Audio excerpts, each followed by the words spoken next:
नमस्कार दोस्तों, आपका स्वागत है मेरे इस यूट्यूब चैनल इनकलाब आगाज़ जन क्रांतिका में। दोस्तों, जीवन में इंटरटेनमेंट का बड़ा महत्व है और उस इंटरटेनमेंट वाली चीज़ों से हंसी मजाक के चुटकुले और वीडियो भी हमारे जीवन में कभी कभी ऐसे उपदेश छोड़ते हैं, इतने बेहतर संदेश होता है उसमें, जिसको हम जीवन में उतारते हैं, समझते हैं तो बड़ा ही बेहतर होता है।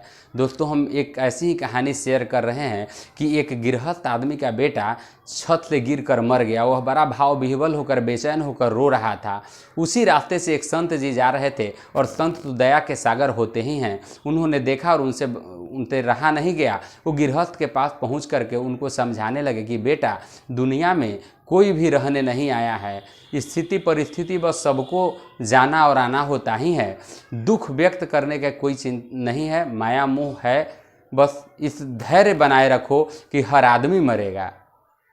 उस बहुत अनेकों तरह से उस गृहस्थ को बाबा समझाने लगे।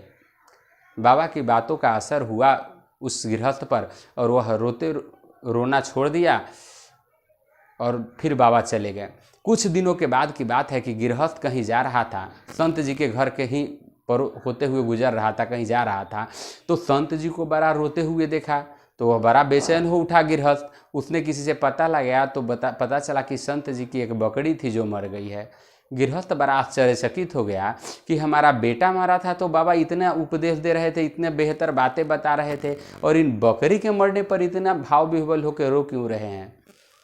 वो गृहस्थ भी आओ देखा न ताओ और बाबा के पास पहुंचकर कहा कि बाबा, आप तो इतने बड़े संत हैं, ज्ञानी हैं, महात्मा हैं, आप हमारे बेटे के मरने पर इतना अच्छा उपदेश दे रहे थे, बता रहे थे, आज आप अपने बकरी के मरने पर इतना बेचैन होकर के रो रहे हैं, ऐसा क्यों।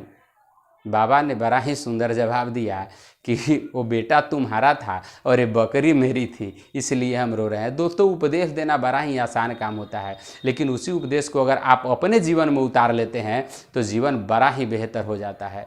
धन्यवाद।